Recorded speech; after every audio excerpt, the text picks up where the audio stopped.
Muling pinatunayan ni Weljon Triggerman Mindoro ang kanyang kalibre matapos talunin via 4th round technical knockout si Joel Camilleri ng Australia sa naganap na International Boxing Association Champions Night sa Agenda Arena sa Dubai.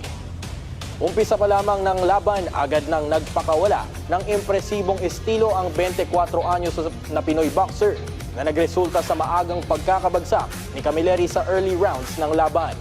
Sinundan ito ng matitinding uppercut na yumanig sa Australiano na sinamahan pa ng pagpapakawala ng isang left-right uppercut combo na siyang naging dahilan upang kumbinsihin ng referee na itigil na ang laban at tuluyang mapasakamay ang IBA Asian Middleweight crown. Dahil sa panalo, napanatili ni Mindoro ang kanyang malinis na kartada sa loob ng 14 na panalo at walang talo.